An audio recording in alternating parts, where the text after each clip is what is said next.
Episode 2. We couldn't wait till Monday. No, it's a Friday night. Yeah. All the kids are upstairs playing Xbox. All right. So I think we were a little rough around the edges to begin with, but not too bad. We got some good feedback from episode 1. Yeah, I think... Just a good intro, right? Yeah, it's so hard to get into anything when no one knows you. And, I mean, some people know us. But, now I think what we really wanted to do was talk more about some of the topics in depth, especially... Again, Houston is in I think that's going to be probably the biggest focus tonight is just I'm running Houston on Sunday. It's a really great field assembled. It's always like exciting week and running into people and Hardloop, the coaching network that I have, we have between just a couple of coaches, we have, I think, over 50 athletes. So yeah, that's right. It's pretty big. So we'll get into all that. And I've pulled out some hot topic news stuff along the way, and I'm gonna keep browsing the boards, I'll call it, because I'm not a regular goer of LetsRun, and if people aren't familiar with that, and you're probably not. I wasn't until literally 15 minutes ago when I was pulling these links. It's toxic. And people are rude. Oh yeah, welcome to LetsRun. Okay, so we'll get into that. If you've never heard of LetsRun, we'll do a good intro. I've actually had good stuff on there before one time. For yourself? Yeah. Oh, okay. But mostly bad. Oh yeah. And what else are we going to cover tonight? Well, let's look at the poll, because that was a pretty cool thing. Oh yeah. So there is a poll running on the Spotify, so depending on where you're listening. And I thought for sure it was going to be 100% votes for relationship. And I was people want to know about us. And no one wants to know 0. about us. I'm so excited. Some people said home life. Yeah, for sure. So I think that... I'm going to vote for some flying, but mainly for running. There's some flying. Yeah, I would say running was the first. And then it was kind of a combo of home life and flying and... Yeah, which is good for this episode. We're going to be definitely heavy on the running. Does that say business? Yes, one for business. Okay. Could just be one person voting all of these things. But. Someone just wants to know about my real job. That's what it is. Not this weekend. Yeah, we can talk about the weather that's coming and how that affects your job. Yeah, my job. Ooh, we got to vote for search and rescue too. So here we go. Talked about that. Ugh. It's because I talked about body parts last time. Okay, where should we begin? I mean, today we didn't really dive into training. Give me an update on your training, because you've been putting in, I think, some good miles, actually sometimes more than me, it seems like. Yeah, I mean, we had touched briefly last week that my training had been kind of to the wayside the past 3-4 weeks. Even though I haven't had quality workouts the past 4 weeks or so, I've been putting in miles. I think this is the first week that I've started to play with that, but I've been really fatigued all week. I don't think we've really talked about it. I started a workout on Thursday and I pulled out. I'm just still recovering, I think. But tomorrow I'm going to do 18 miles and just have fun. I'm really enjoying the long run. And I know some people really dread that, but I love the long run. I just, want to listen to a book and go for it. You're going solo? No, I'm going to run with a friend, but sometimes I do. Does your friend know that you're listening to a book? Sorry, no. I never know. You always have your headphones on. Yeah, I have my headphones on. I never know if you're listening to me. I would say about 50% of the time I forget to turn them on. And I'll just, towards the end of the run, I'll be like, oh, I missed out on good podcast time or book time or music time. If I'm doing a workout, typically I'm listening to something. Yeah. When I tried my workout on Thursday, I was listening to my book. In 2x, 3, 4x? No, I mean 1.5. It sounds like, and this is the only time I'll shit on their podcast, because I actually really like it. Actually, yes. It sounds like the SWAT podcast. It's like... I do listen to my book fast, and I feel like, oh man, when it's... I gotta know, I'm gonna throw this out there. Does David and Megan Roche hyperspeed their that playback is a good question, because on their podcast. we were listening to their podcast this week, and I said, that is like my book. I can't talk that fast. And I started trying to repeat after him. And I'm like, but there was periods where it was like normal. Yeah, so I feel like, do they like speed up, slow down? I don't know. Using AI, just fitting more in to this hour that we have.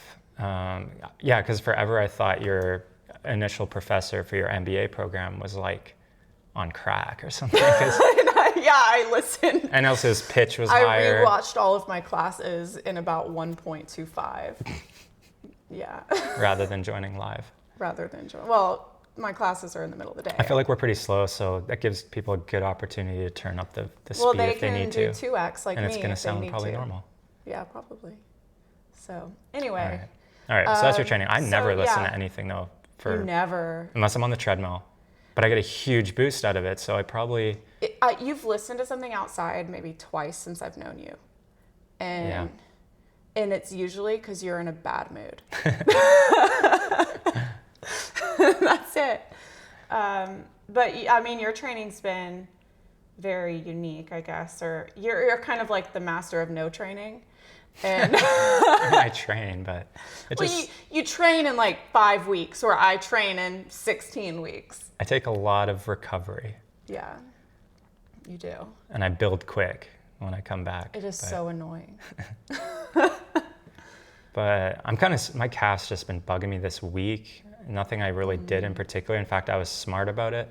On Sunday, I was on the hills, and I knew if I went from my tempo to the intervals I wanted to do, that I think the intervals were gonna put a nail in the coffin, so I didn't do the intervals. But I ended up doing a similar workout on the flats on the Wednesday and was fine, but still kind of feeling it. I got needled today at the elite athlete suite. Fancy. Down at the hotel. Yeah.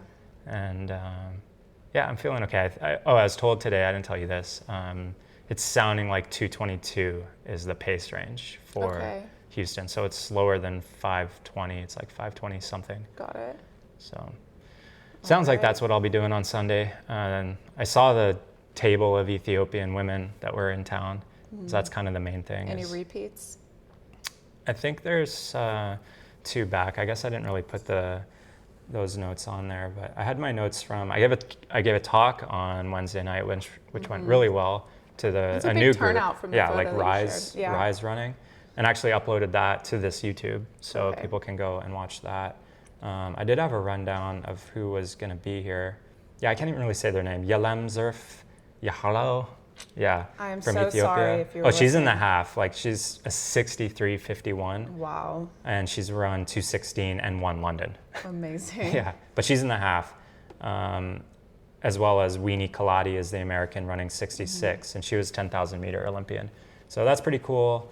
The half is just crazy. I think like on the women's side, that's probably the most exciting. And now the men's side, for sure, Joe Klecker and Connor Mance are both going after Ryan Hall's record that was set here in 2007, which was like 59, actually had it written down, 59:43. So they're going out, I've heard the pacer is setting it at 59:30. Wow. And that's just gonna drag a ton of people. It's like their shot. They're gonna burn out. Yeah, but it's your shot, you just take it. Like, there's nothing else on the line, and out of like, since there's so many, it's just like, basically throw a bunch of guys against the wall and then one of them's going to stick. So for sure, I think someone will go under that. I don't know if it'll be an American, but. We had talked that, looking at the schedule, the half elites start at 6:45. Yeah, 6:45 start. And then everyone else starts at 6:55. And that, based on that, I mean. If they run under an hour, they're going to be done at 7:44. And they might, I mean, at that point, the last person's crossing the start line. Maybe. Yeah, I think the winner of the half will happen before the last runner starts. Yeah. Which is pretty cool. That's bizarre to me. Yeah. Yeah, it's mixing up the field for sure, because all the half elites and half American development program, so like kind of sub-elite, get to go early, 10 minutes before the full and the normal field, which there's a lot of half marathoners in there that usually would pace off each other. So now they don't have that. But on the And Clayton Young's in there with Connor Mance, but Connor Mance is definitely in Joe Klecker. I got to see Joe Klecker for the first time today. He ran by my car like at an intersection when I was touring Jake Robertson You run him over? and Alex Masai. Yeah, they're like, hit him. No, they love that guy. I think he was with his coach, which is another legend Nice. that runs the On program. Yeah, looking at Nathan Ritzenhein. the weather on Sunday. Yeah. So it'll be cold. Looks like, like 30s. 30. With 6 a.m. is between 27 and 37, like 30. Oh, that's And too then cold. The kicker is going to be it's in the 30s, and you have an 18 mile per hour straight north headwind. Plus gusting. Plus, 30 Gusting plus mile 20, per 30. hour. Yeah. And so really from mile 12 to 18 for the marathon, and especially in that Galleria area, you're going to, be going backwards almost from that wind. Yeah, and I was thinking this the other day, like as the pacer, anytime I've paced, obviously everyone's behind me. I can't believe like what I've run 2:19 twice doing that. Like I wonder what it actually would have been if I was working with a pack and actually had some time to recover and tuck in. Although I had Silas for a little bit when we paced Kira. I'm wearing her shirt today. This was 3 years ago now. 2:19 with Kira, 2:19.12 for her. She outkicked me actually. Because of the wind, actually, there was supposed to be kind of a tailwind for the final bit, and out of nowhere, when we got on Allen Parkway, it was a headwind, and I sprinted ahead to get ahead of her one last time. Yeah. And like I was totally gassed. Like she said I was breathing hilarious, like so gassed. I've never heard you breathe hard. Yeah, like I was totally. But I mean, that's what she needed, that final little bit. I wonder what that's worth, though. I mean, for sure, a couple of seconds average, which is crazy to think. So I've definitely been in that 2:16, 2:17 range, I think. Not this Sunday, so but I don't need to. No. Well, you have to save it for Black Canyon. Yeah, exactly. So that's 3 weeks away now. I'll bring out my photo today of running with the boys. Let's see if this works. There we go. Cool. Yeah, we're all hooked up with some technology. Nice. Yeah, we're better prepared today. Yeah. So yeah, standing there. You took this picture because you met us after the track.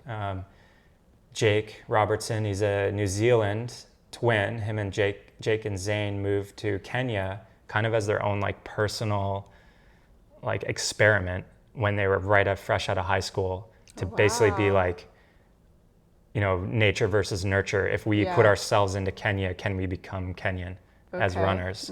And it essentially worked. Like these two became national record holders in New Zealand. Their PRs are like almost identical as twins. Wow. Unfortunately, during the COVID kind of time frame, and I mentioned this last time, I think, is Zane, his brother, got into the wrong people. I think it was EPO they ended up taking. But the worst part about it was like he blamed a COVID shot, that a doctor gave him the wrong shot.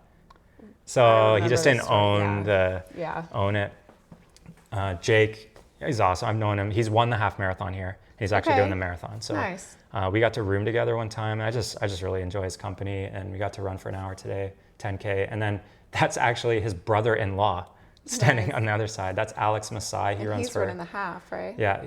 He thinks it's a little hot to go 59:30, so he's thinking like 60:30. It's like only a minute off, but it's funny. He's married. His sister Maggie, I believe. She's done extremely well at some races, and she's run 2:19, I believe, as well. So nice. Yeah, good run-in with them.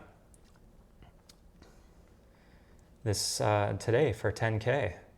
I feel like the song is gonna come back on. Let's go back. All right. There we go. So you almost decided to completely blow up your training within the past week and a half due to this Chipotle challenge. Oh, yeah. So Cal comes to me, about 10 days ago and says, do you think I could do this? It's a January challenge. Every across January. A few cities throughout the U.S. Yeah, so you run this, and we found it was a quarter mile-ish segment near Memorial Park in Houston. And the person that runs this segment the most, essentially the January local legend of this segment, gets free Chipotle for a year. Sign me up. And so the guy that there was one guy going after it in Houston. Yeah, really just one. Just one, yeah. And he was running like 17 miles a day on it, but just for the past few days. Yeah. So you almost, I could almost catch up, yeah. You're like, I can catch up, I can do it. Well, Houston and... Well, driving all the way, the commute alone would just kill me, not the miles. But yeah, and then you have to think it's actually double. Like there'd be no way to stage a bike every single quarter mile to like get back, or like someone to drive you. So it'd just be you'd pointless. have to do essentially a half mile for one go of the segment. But I saw in Phoenix or wherever in Arizona somewhere, Jameel Curry's going after it, and he's actually putting it into. People go crazy. I think actually the first year of this, it was, speaking of cheating, a group of guys got together and like agreed that they would just run with the one watch and just keep it going. What? And they won. They like just dude broed it like team style and put it in one guy's name, but kind of knew in the background like they could all just share Chipotle, like a bowl, a burrito a week. It's kind of funny. That's, I don't know. So next hopefully January, the rules have changed. Maybe we'll go for this Chipotle challenge. But now that we've said it, there's going to be some competition. Oh, for sure. Like, but I mean, the people I know that can run like 100-mile weeks in and out are not interested in this. Even with free burritos for a year. Yeah. That was a good one. I guess, other Houston Marathon stuff before we move on. We didn't really cover, but Jake's in the marathon. It's kind of just a weak field in the marathon, to be honest. On both sides, they lost a lot of people. Like the Japanese girl I was supposed to pace to 2:19 dropped, so that slowed me up. And then there's a lot of like 2:06 guys that aren't really known, which is crazy. But Jake's in the running again, which would be cool. Okay. But it was cool to kind of give him my tips on the course. This will be my 8th, I think, Houston. Seventh Houston. So it was fun to show them around today. Nice. That's awesome. Yeah. Okay. Well, something that I wanted to talk about last time was Bandera. Oh yeah, well, and just how that kind of like affects us as race director, just owners of a race director living in that company. running world. Yeah. Yeah, I want to talk about Bandera. So Bandera 100K, owned by Tejas Trails. Right. Run in basically just outside the city of Bandera, in a state natural area, not a state park. Very much more sensitive environment. Once again, this isn't the first time, told they've like lost their permit, like just on the Tuesday before a Saturday race, when you're essentially already setting up. Yeah. And fortunately, they have like a really good backup. Now, really good. It's like I saw Ryan Miller had a rough 50K. And he said it was the most like technical Texas trails he's ever seen. It's funny you say that. I pulled up the results from 2025 and 2024. Did your homework. I did. So the 100K winner, Danny Racine, he did 10:20:26 this year. In a 100K. In a 100K. And the next guy, Nick That's slow Peterson, for reference. Well, that's so, to put it in perspective, he was the one person under 11 hours. Last year, you have... No, I think you're looking at the wrong day. Was there 2 days? Well, I guess the 100K was only once. Yeah. I thought the guy that won, the final golden ticket year they had... This is 2025, is not a golden ticket year. Right, and neither was 24, but the final year it happened was a kid, interesting name. I'm wanting to say Tug, but that's the kid that runs with us. Hans Troyer. So I have those results. Where's Hans? Number 1, I was doing this year. This is last year. No, Hans ran this year, I thought. I don't have him as number 1 this year. Did he run this year? I don't see him. Interesting. Maybe I was looking at the wrong year. So last year, at their location, at Bandera, Hans Troyer won in 7:45. Yeah.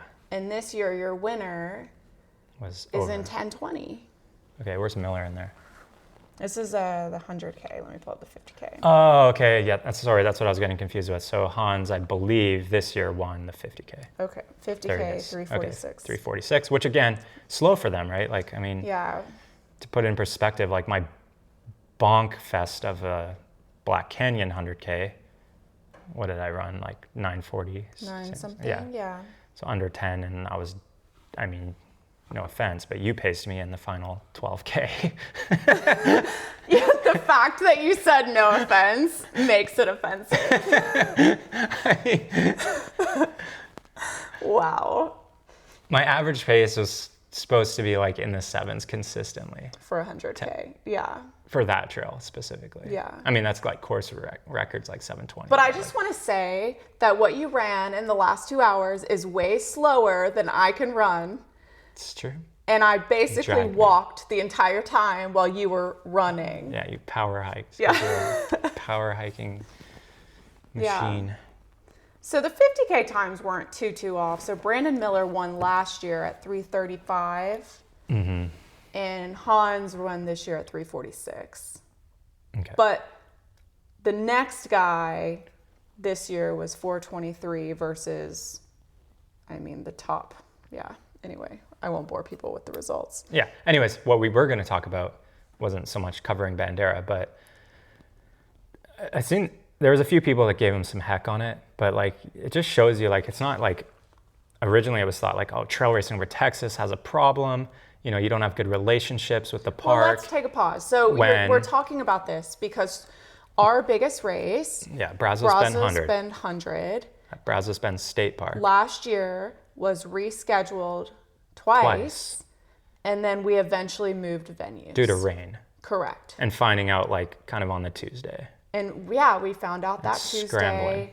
And it was rough in the community. There was some very negative feedback. And maybe it wasn't even so much that it was like well, it was a lot that, but then it's like, that was our first time dealing with something like that. And it was like, we had already incurred a ton of costs, like we paid for everything. buses and food and permits, metals, shirts, everything. So we're like sunken in, and we kind of came up with this percentage that wouldn't destroy the business. Right. Because it's like, you know, Well, I mean, it's our main tens race. and tens and tens of thousands of dollars have already gone into it. Plus a year of just storing that stuff and Right. paying everybody, keeping everybody around that long. Yeah. Like there's so much cost for business without even putting on a race. Like, Right.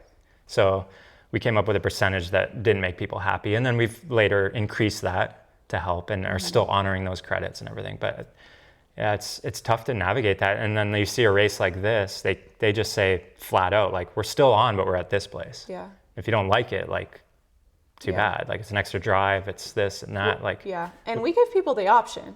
yeah. Right? Yeah, we went to a new venue as well, Yeah. and that venue isn't But we unfortunately still liked gave the as option much. of that percentage refund. Yeah. And But I think there that was no like winning. that was one of the first races it seemed like that really got that kind of attention for canceling or getting moved twice. And then now we've seen Blaze is another one of our Texas Trail people, and Tejas has had to do it a couple times. And you kind of see like, I think it's like smoothed out. Like because of us, like we got a rough rip that Band-Aid off. No one knows this, but it almost happened to us this year. Oh yeah. Right? We were trying to driving back protect it. We fought, I mean, we had a good fight about it, but Well, yeah, no, we worked well with the park, and we proved that there was we a had lot of communication that week a lot of negotiation. and a lot of negotiation. Yeah. And a lot of like creative thinking. Which, And we did make some concessions. Yeah, for sure. Yeah. So it all worked out, and we also proved that, you know, we can get races off the ground safely and with little to no impact in the rain, Well, which we needed. so the park said afterwards, Yeah. oh, I actually feel more comfortable now Yeah, which is with the rain. Yeah. Based No, on- but it's going to be different every time. If it rains Right. for a week leading up, which it didn't do, it Right. was the weather on the day of that was going to concern. There's always going to be those safety concerns, and there's always going to be those like trail concerns. And now you're seeing another one of the Tejas races, Rocky, that happened last year, and that wasn't because of their race. It was just general park damage. Like they are scrambling right now with trail maintenance days to try to get and that it's park. It's every nonstop, yeah. weekend they're trying to get people up there to rebuild trails that got washed out. It wasn't a race issue. But that's stuff that we can do as trail runners and to volunteer, which, I mean, yeah, don't get me going on volunteerism, but it's definitely down. You know, I think our races are really well supported. It makes our races the best that I've ever seen, like from the volunteer standpoint. Yeah. But it's just something that has to be passed down to the younger generations, because you're not seeing the kids. Is that no one volunteers anymore? Typically, the younger generations. Yeah. There's, you know, I think a huge mentality difference between our generation and up versus, I mean, and even older than us, honestly. Yeah, and you see this in anything, younger. like there's just what you're entitled to or what you expect to be given. Yeah. My company gives a full day to volunteer every year to fully paid. No one uses it. I mean, some people use it. But you should just get them to come to the trot races. I should. To like, jackalope days. That's a 5-day race, 100 hours. Yeah. Yeah, no one uses it. And it's really a shame. Yeah.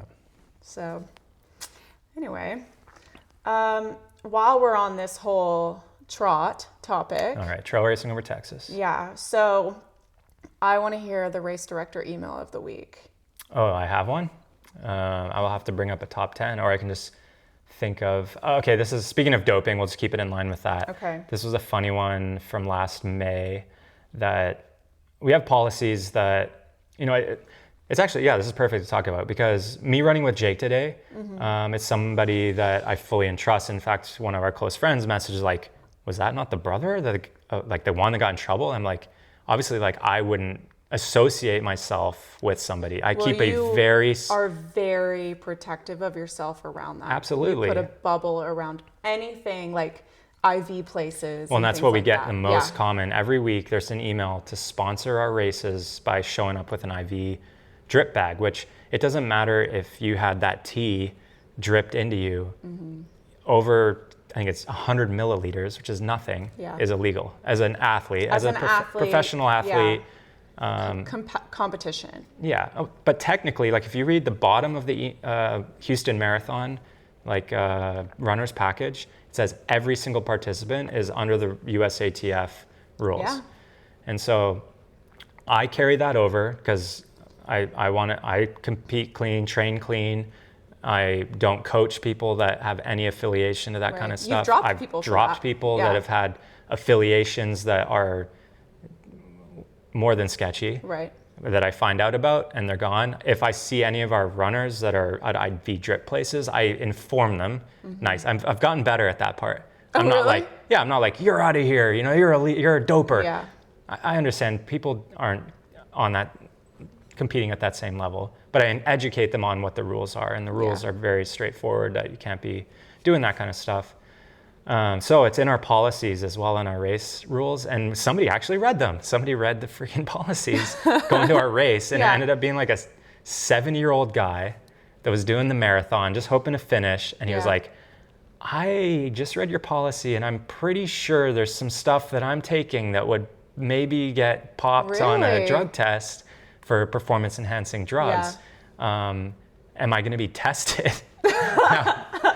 No race. To be fair, no race can afford to drug test every participant. Imagine everyone getting tested at Chevron Houston Marathon. No, I mean, you can't even. It's expensive to test one person. That's my point. Yeah. So which, I mean, that doesn't help the whole situation of, especially in the trail world, of people. So don't abuse that with that knowledge. Right. Exactly. There's quite a few races now, like UTMB obviously has stepped up. Western States top 10 on men and female are getting tested. Most of these like Black Canyons, all these golden ticket races that I'm doing, it's happening there now, and they're trying to make it cheaper, and they're trying to make it more affordable and reachable for people. Yeah. But it's not cheap. So that was a funny email. That wasn't like a mean tweet read. Yeah, I was like, that was disappointing. But it was just funny. That was a good top 10. But applicable, yeah. No, that's good. Yeah. All right.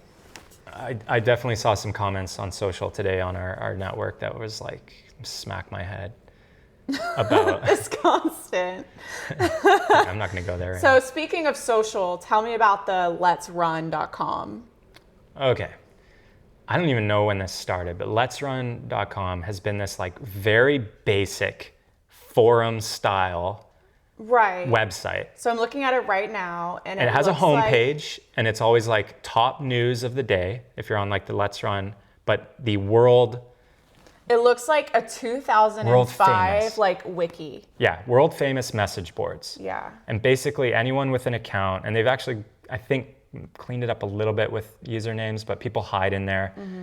It's basically a bunch of high school boys for the most part, I think. So 1 week ago, Kate Scheid, is that it? Katie Scheid, yeah. Katie Scheid, UTMB winner. UTMB winner 2 times, ran 34:10 road 10K in France, which is actually incredible. I think to see that kind of Yeah. trail to road transition is pretty rare, especially with that speed. Yeah, I think a lot of trail athletes, I mean, including myself, get kind of like pushed aside of this, like, oh, it's not a real sport, going to hide in the trails. And like, you look at people like Jim Walmsley, who showed up the final day that the Olympic trials qualifying mark could be made, was Yeah. Houston Marathon during that Atlanta year. So 2 cycles ago.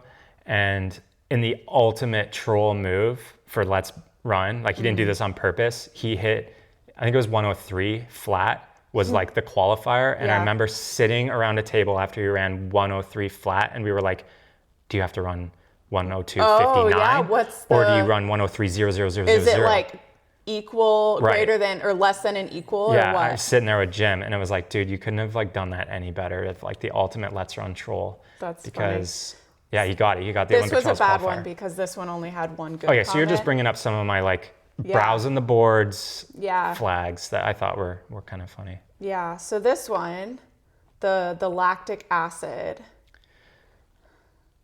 Which it's lactate. Oh, these, sorry. so these are like, yeah, I'm high just school. reading No, I know straight you're up, reading yeah. it, but like this Jacob Ingebrigtsen recorded a 15.4 millimole.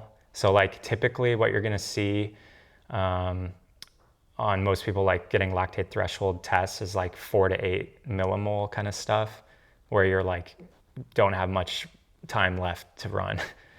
You know, going fully like heavy legged and swinging for the fences. But yeah, he recorded a 15.4 during what we anticipate to be like a hill sprint, like Yeah. absolute full bore. So he's driving those lactate numbers up super high, which is interesting to see. The rudest one on here is like, have you heard of Michael Phelps? Yeah, and I mean, there's Yeah. other recordings of people getting extremely high. I actually had really high readings when I was in high school. They measured Jeremy Deere, which was a 5,000 meter world champion or world competitor. So he went to Worlds in the 5,000 for Canada. Yeah. And we, on the same night, were in the lab at the University of Calgary. I was like 11th grade, 10th grade, and he saw the typical like 4 to 8 like chart. But like I started at an 8 and went to a 12, like on a wow. normal level. Yeah. That was when I was in high school. Could have been like an anomaly thing, I don't know. But I've definitely had really high readings as a youth athlete. Yeah. Interesting. Okay. All right. I think sticking on this theme, on the notes, there was a tennis player, an American tennis player. Do you have the name? It's is it Danielle? I don't have that. You look on the other tab maybe.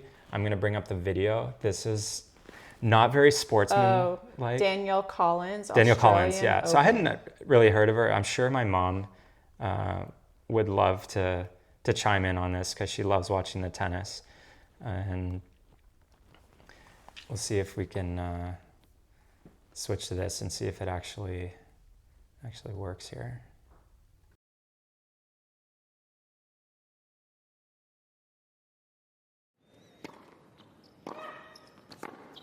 Your big weapon has completed the deal on match point. A hammered backhand. And she's giving it to the crowd too at Key Arena, which won't be taken too well in these parts. But So this is when she won against an Australian, one of the, it's not even the final, it's like to go into the next thing. But look at, she's just raising the crowd up. They were booing her the whole time, then she gives a little kiss my ass thing. Love it. And then I won't play the press conference because I honestly don't know if we get flagged for that stuff for copyright. So I just yeah. want to not put too much on there. But yeah, we're back on here. So she, in her press conference, I kind of just loved the sports psychology flip that she did on it. She was basically, you can go watch it, it's really funny, but she was like, I just want to thank all the haters for paying my bills. Like, because Yeah, you all you showed were up, playing that you earlier. paid a ticket Yeah. to be here, and like, it really doesn't matter if you like me. I'm going with all my girlfriends with this huge paycheck on a yacht That's so funny. on my next trip. Like, thank you all so much. And she kept doing that. So it was like kind of like the classic American, kind of obnoxious, going down to Australia, kicking an Australian's ass on the court. I love the... But all right, I'm not getting political here, but even in the rallies, like the Trump rallies and things like that, you had the other party buying tickets to just not have the fans show up, but they're still buying tickets and paying. Right, yeah. So like, thanks to the haters. I just kind of Exactly. love that, like, thank you haters. Like, Yeah. I've definitely had haters, and we all do, like, in work and in life yeah. and everything. And I love that she kind of was, I'm sure she's working with somebody, maybe she's just like that, but like, I would normally like promote or give kudos to bad sportsmanship, but I just thought it was like, you know what, she's out there winning and taking a lot of shit while doing it when most people and would just that's buckle. hard. Yeah, some people just nobody was on her completely side get bogged down. Imagine running a marathon and being the booed whole way. The whole way. The whole way. Yeah. Oh, was it boo? Yeah. Oh. What were we watching that day? It was just a random video of a woman that was in the mall during Christmas time, and the up escalator was so bogged down that she was like, It was I am gonna amazing. go up the down. And it was so long, and she went probably like 15.6 millimole lactate. And She was going like she was bear crawling. she had Yeah. higher readings than But people going Ingebrigtsen. down the escalator the Started regular cheering. way were cheering, and then she finally gave up, and they Spun were around on her all ass. like, "Boo!" Yeah. And then for 2 days, you booed everything I Anything. did. Yeah, it was really annoying. I was like, I'm gonna make 2025 the year of the boo. Just Here's like the for boo. people. Yeah. Who needs karma when you have the boo? But yeah, I thought that was super cool. Australian Open. So we moved to Australia in December of like 95, I think. It was negative 40 Celsius when we left Calgary. And we got off the plane in Australia and it was 40 above. So we had an 80 degrees That is Celsius bizarre. switch. That's huge. Yeah. And we had to initially, before we found a home, we stayed in this like little tiny apartment townhouse condo in Melbourne. Yeah. And it was the Melbourne Open, and my mom took me, and I think we went back maybe 1 or 2 more years during the time we lived there. But this was like during the heydays of Pete Sampras and Andre Agassi and Anna Kournikova. Do I have to bring up a picture? I was already going to bring up a picture of Miss Alabama. Miss Alabama won Miss USA, and she's an Auburn student. All right. So yeah, That was on the great. list. War Eagle. Didn't that come from the LetsRun boards? And So that you came never from know. the LetsRun boards. You never know but what you're I gonna was find on there. reading those, and it was not nice. They were talking about her looks in a very negative way. Yeah, there's really nothing positive on there, except this one time. About you. I went to Berlin to pace Keir D'Amato, and I found out that we were going to a That starter. was just a couple years ago, right? Yeah. Yeah. Yeah. We were going to be doing like a finish line pump up thing. Like D'Amato was going to go on stage and Kipchoge was going to be there. So I wore a Let's Run You have a shirt picture with him. Yeah. that said it was the GOAT, like a GOAT picture with 1:59.59 Yeah. for his sub 2, breaking 2 time. And I wore that, and he was there. He was wearing, was it Dior or Louis Vuitton sneakers, Nike version sneakers, like tens of thousands of dollar version of sneakers. I think was pretty LetsRun cool. just said that he will be at London. London. I found that out today from Alex. Yeah. Because they were just both in Kenya. They just came over, and I was like, we were both like saying that, yeah, we think Kipchoge, what is he going to do next? And then Alex was like, no, he's in London. Yeah. London. We both agreed that he would just taking the appearance fee, Really? that he's not going to be like on his A game. So Interesting. we'll see. Yeah.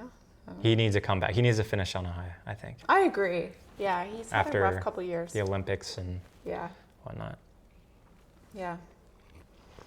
All right, no picture of Miss Alabama or Anna Kournikova. But anyways, we weren't prepared. I got to meet Andre Agassi, and it was the year he would have his like shaved head and a white Nike bandana and the goatee. This is like probably before you were born. You were born. You were like 2. He does this all the time where he's like, were you born? Were you not born during this time? But You're not. I'm not that much older. I got exactly, a decade on but you like act like there's 40 years between us. I lived a good life before you. You look good for 80. They had a Nike trailer, and you could go in. They would shave your head down, give you a white bandana, and if you didn't have facial hair, because I was like 9, they would Sharpie it in, and so you could look like Andre Agassi. So you're getting really excited about this guy. My mom, okay, yeah, I know where this is going. Yeah. But my mom, it's a like formidable memory. My mom held me up after the Pete Sampras match over like a huge fence to get Agassi as he came out, and I got my shirt signed by him. Nice. That was cool. Nice. So usually during the week, when I go to the office 3 days a week downtown, and that's such a long drive and the commute's really bad, that he takes the youngest, is my daughter to school, Charlotte. And he texts me this week and says, I have a man crush. Like, you are never dropping Charlotte off at school again.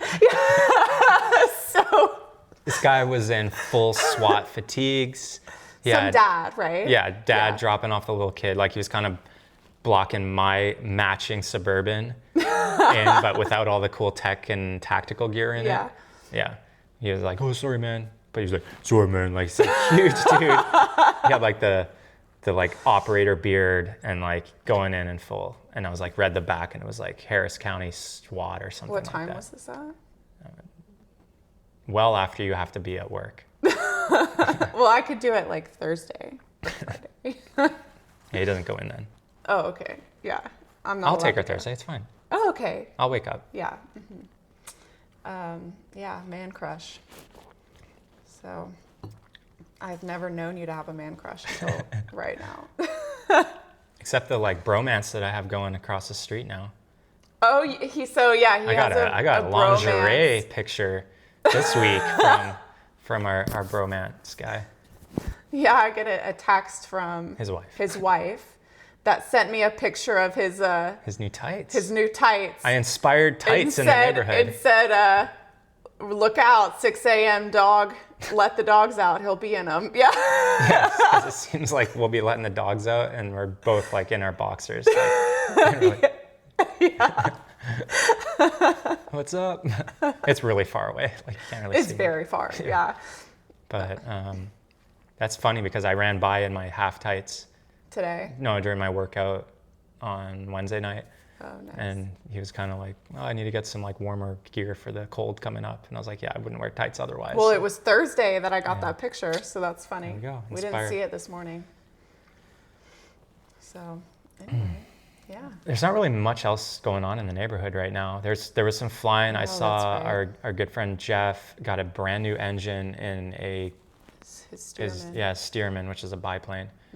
Which we've both been up in. Yeah.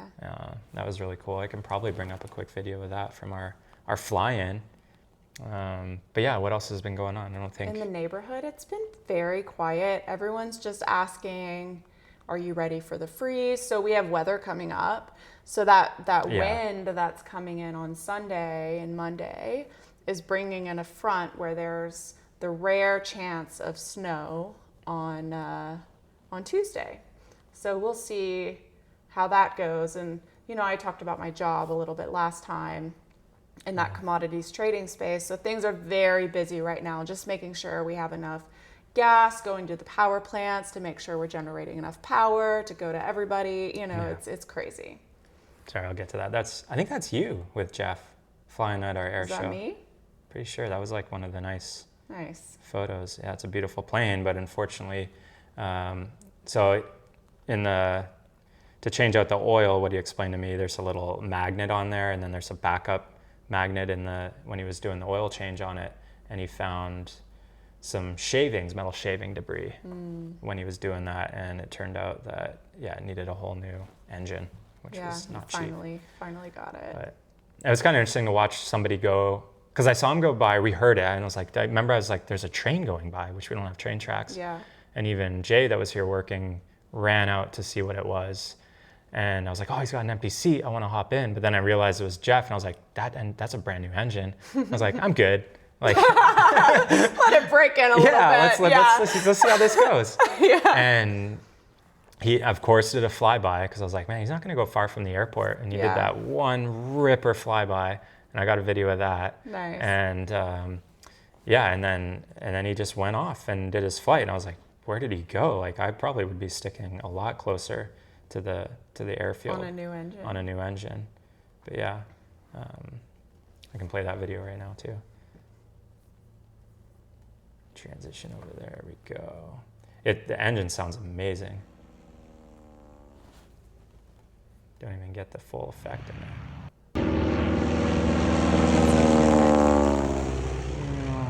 It's such a classic sound. Yeah, that's our neighborhood. Yeah, there you go. That's your first glimpse of the clubhouse and what it's like on part just of the like runway. Kind of You're sitting on the taxiway there. Yeah. So pretty cool place. But yeah, not a whole lot of other flying, just because the weather's been so bad. So my paragliding group chat got crazy this week, and I said to the group after this message, we have reached peak off season. Oh my gosh, yeah. Peak off season, because donkey milk. Some guy was looking for donkey milk to cure a cough. Dry cough. Yeah. And so I guess question, anyone listening, drop a comment. What's your weirdest cough or sickness remedy? That's bizarre. Yeah. And this one was one that, like, someone had mentioned this and you thought it was a joke, but actually, like, onions on your feet, that is a thing. In your socks when you sleep? In your socks. It's supposed to, like, pull out toxins and stuff. I don't know. I've heard just open onions really soak up a lot of stuff, so who knows? Yeah. But yeah, I guess to cover that kind of flying, like, why are we in off season? Well, it's not just like the weather's technically bad, it's the sun. You need a lot of it to heat the ground to make thermals so you can actually stay up. And this is the flying I'm talking about, is like free flying. The non-engine. Hang gliding, paragliding, sailplanes, gliders, those things that rely on lift to stay up. And we just don't have enough daylight. And also the sun's like so low on the horizon mostly. So yeah, it's sad. It's sad. I won't see you in the summer. So. I mean, spring is great flying and summer's great flying. Yeah. It's nice and cool up there. Yeah, it is. I'm sure it's like the only cool place in Houston. Legit AC up there. Yeah. Feels good. All right. One other thing that we wanted to add as a segment is latest Amazon purchases. And the reason this comes up is because... You were like, what is that? He was, I don't know, brushing your teeth or doing whatever in the bathroom the other night.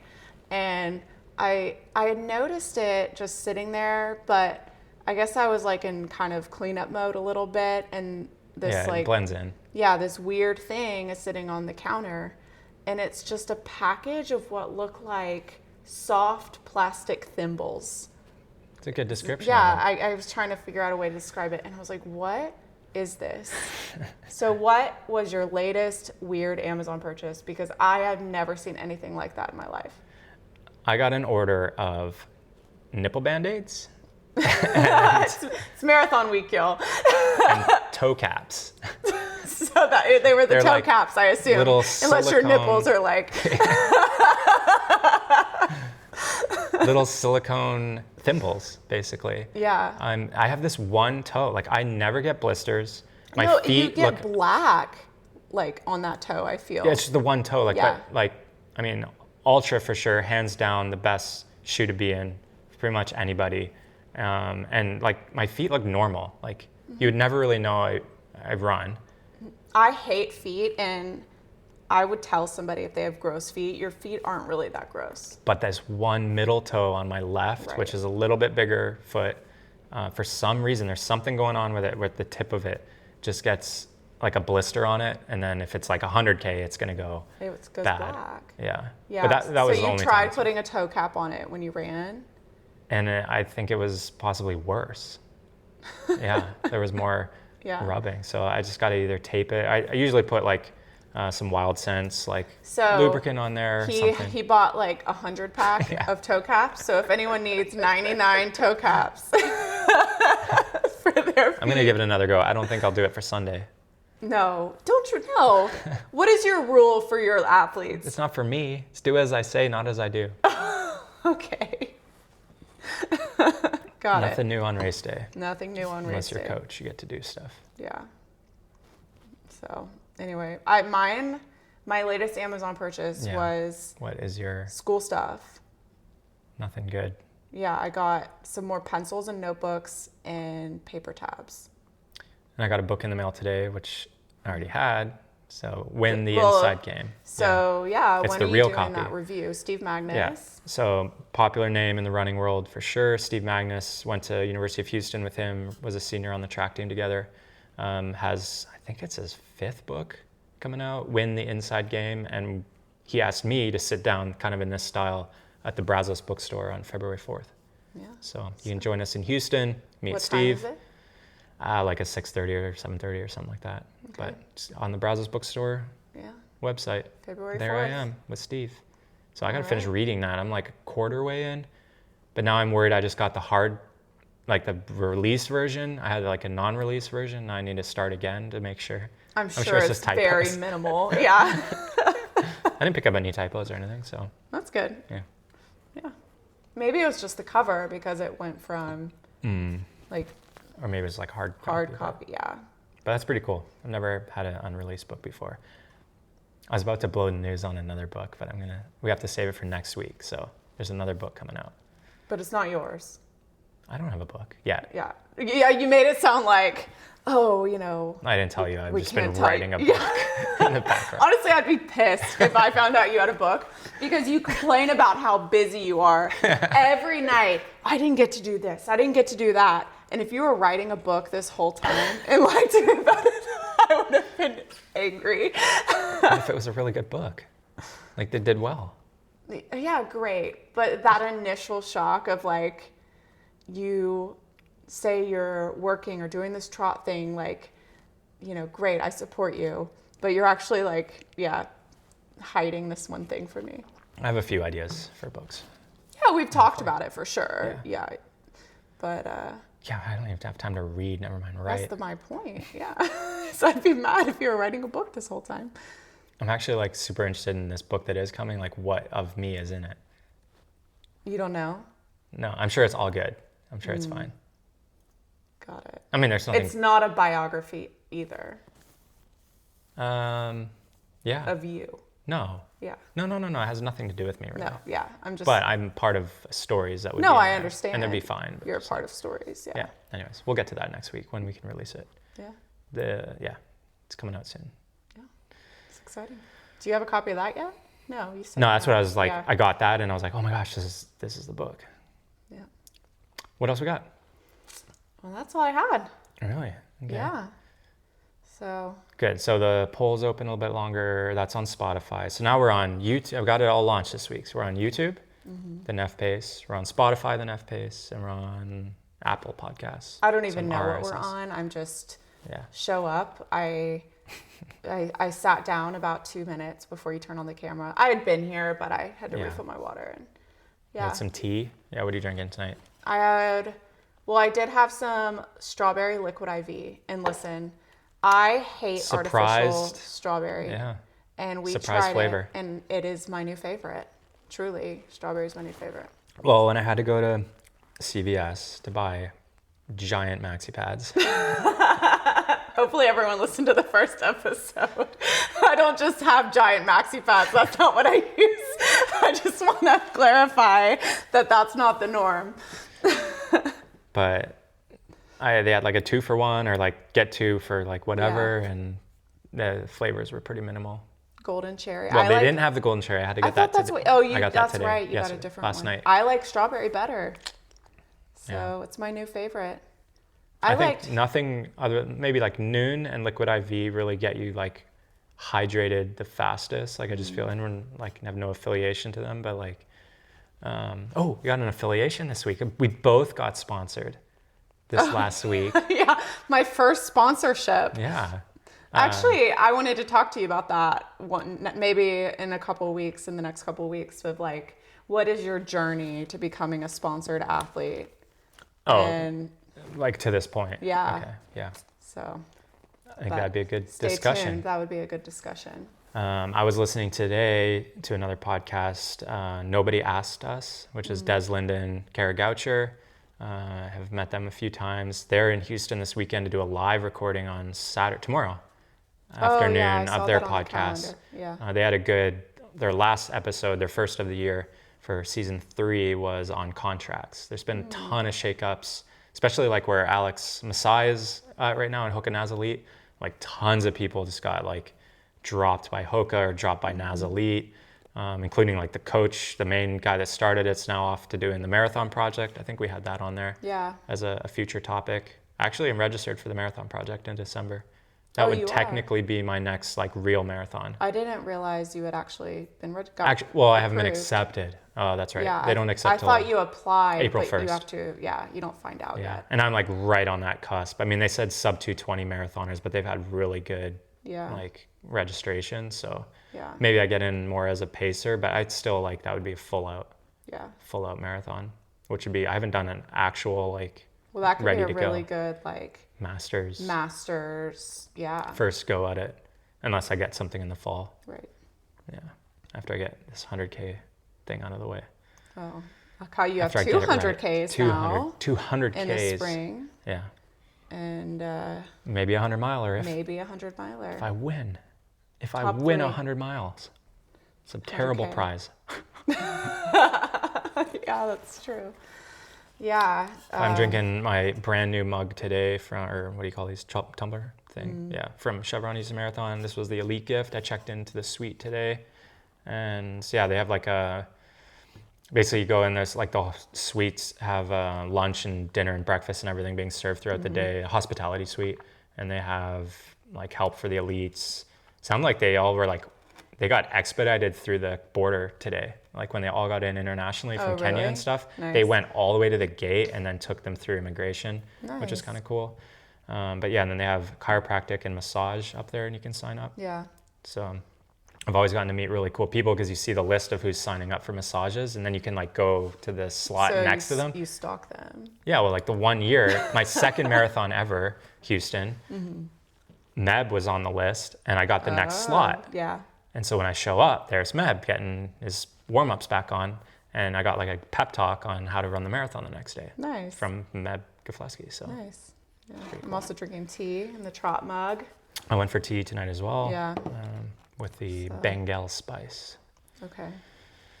Anyway, no one wants to hear what we're drinking. Oh, I think people are interested in what we're drinking. Yeah? All Honey and Bengal spice.